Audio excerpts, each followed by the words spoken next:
In a tiny town in northwestern Iowa, just 45 minutes south of the Minnesota border, is West Bend, Iowa. It's hard to believe that nearly 100,000 people come to this location a year. But there, in the center of town, taking up a whole city block, is a structure unlike any you'd expect to see among Iowa's farms and fields. The Shrine of the Grotto of the Redemption is a grouping of 9 individual structures made out of concrete, minerals, fossils, shells, gems, and petrifications worth over $4 million. It is considered the largest man-made grotto in the world.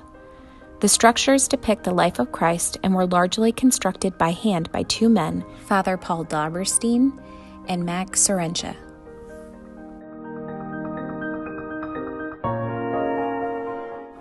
Father Paul Matthias Dauberstein was born in Rosenfeld, Germany on September 21, 1872. He received part of his early education at the University of Deutschkron in Germany. When he was 20 years old, he immigrated to the United States. He entered the seminary of St. Francis near Milwaukee to prepare for the priesthood. It was there that Father Dauberstein built his first grotto.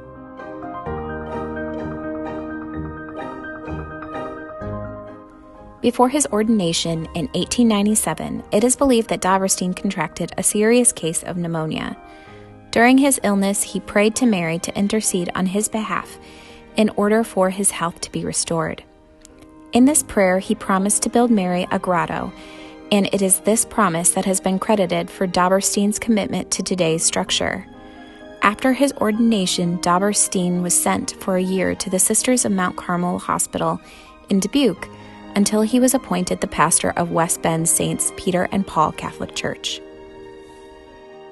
After he was settled in the area, Dauberstein spent about 10 years collecting a variety of rocks from nearby farmers who had removed them from their fields. These stones provided the foundation he needed, but not necessarily the decoration he was after for the promised grotto. Dauberstein took trips to places like Hot Springs, Arkansas, and the Black Hills of South Dakota, as well as other states, to gather the rose quartz, calcite, geodes, agates, jaspers, topazes, and azurite, to name just a few, of the color stones encrusting the grotto's walls. Construction on the grotto began in 1912, with Mary's promised grotto being completed 5 years later. Despite fulfilling his promise, Dauberstein continued to work for 42 years on the project, until his death in 1954. With the help of his good right arm, Matt Sorencha, and occasionally local laborers hired at the pool hall for cash or beer, the grotto grew. Special stones collected by others from within the United States and across the globe were added to its walls. There are stalactites and stalagmites from the caves in Carlsbad, New Mexico, before the location became a national park, as well as petrified wood, which was obtained with a special dispensation granted from the National Forest in Arizona. A truly spectacular 300-pound amethyst is part of the Christmas chapel wall, which was obtained from South America.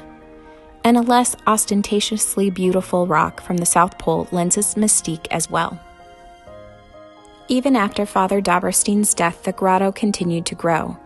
Father Grieving, Father Dauberstein's successor, constructed a museum for visitors which preserves the history of the place and the memory of its artist. Grieving presided over the parish and cared for the grotto until 1996, when he retired. Grieving passed away in 2002. Today, the grotto is under the care of a church deacon and is maintained by area stonemasons and artisans.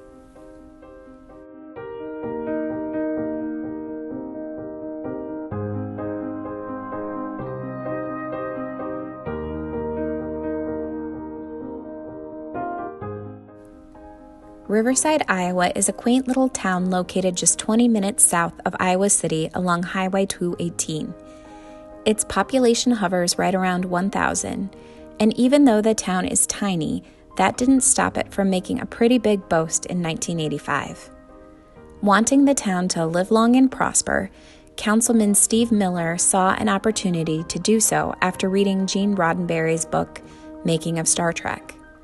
Miller realized that Roddenberry had given Captain James T. Kirk, Iowa, as his birthplace, but neglected to identify a real or fictitious town.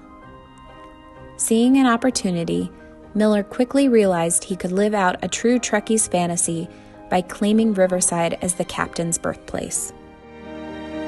During the council's discussion around the town's annual festival, Miller proposed that Riverside name itself the future birthplace of Captain Kirk, and his motion was unanimously approved. The town immediately changed its motto from "Where the Best Begins" to "Where the Trek Begins." Its annual festival became Trekfest, and a monument was erected to identify the place in which Captain Kirk will be born on March 22, 2228. Despite the flat-out rejection of some fans that Kirk is born in Iowa, the town has fully embraced its self-appointed Star Trek future. A museum was built to house Star Trek memorabilia, including a time capsule that is supposed to be opened on Kirk's birthday. Artifacts such as an uncashed check for $4 written by William Shatner for coffee and donuts, as well as a pair of flesh-toned autographed underwear, are also part of the museum.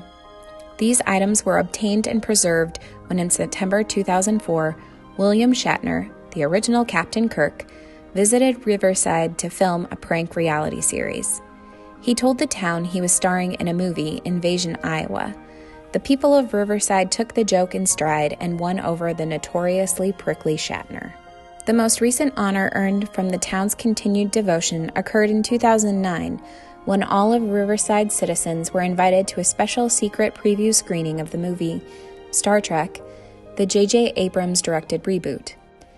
Even though it has been years since the town has gotten any attention for its famous future resident, the Trekfest has gone on annually since 1985, with the exception of last year when it was canceled due to COVID restrictions. Star Trek fans come from across the country to celebrate their love of all things Trekkie, and hopefully they'll be able to do so again soon.